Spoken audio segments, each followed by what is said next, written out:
Regarder dans l'axe, évaluer les obstacles et tout faire pour les contourner, de bonnes chaussures, une démarche adaptée à la surface, voici les premiers éléments de la prévention des chutes. Intéressons-nous maintenant à un autre capteur de l'équilibre, l'oreille interne. Pour mettre en lumière l'une de ces caractéristiques, imaginons une petite expérience, à réaliser avec modération. On tourne rapidement sur soi-même une dizaine de fois et on essaye de marcher droit. À moins d'être danseur étoile à l'opéra, on tombe. Pourquoi ? Parce que l'oreille interne, qui est conçue pour mesurer les accélérations et notamment la pesanteur, fonctionne grâce à une mécanique assez fragile. Quand une accélération anormale la perturbe, comme dans un ascenseur ou en tournant sur soi-même, elle ne se stabilise qu'après quelques secondes. Les informations qu'elle fournit sont perturbées, ce qui fait que le cerveau réagit sur des données fausses. Ces ordres ne permettent plus de maintenir l'équilibre.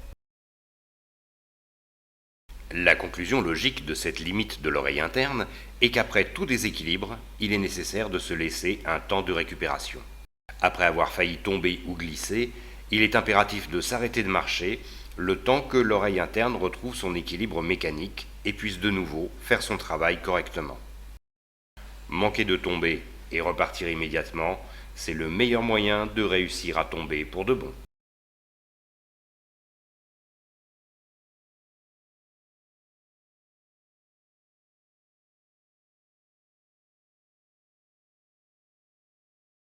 Il est essentiel de garder à l'esprit que tous ces systèmes régissant l'équilibre communiquent entre eux pour nous faire tenir debout, et malheureusement, ils ne communiquent pas à la même vitesse. Si le cerveau détecte des informations contradictoires, il peut déclarer forfait. C'est à peu de choses près le mécanisme du vertige. Ce que le corps ressent n'est pas cohérent avec ce qu'il voit. C'est parce que notre cerveau interprète ces signaux en fonction des défauts de chacun qu'il y a parfois danger. La descente d'un escalier, par exemple.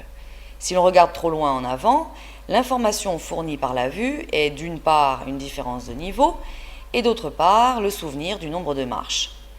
Notre cerveau en déduit les mouvements à commander en supposant que les marches sont de même hauteur. Forcément, en regardant trop loin, il ne voit plus les marches. Si elles sont de hauteurs différentes, le mouvement ne sera pas adapté et le déséquilibre immédiat.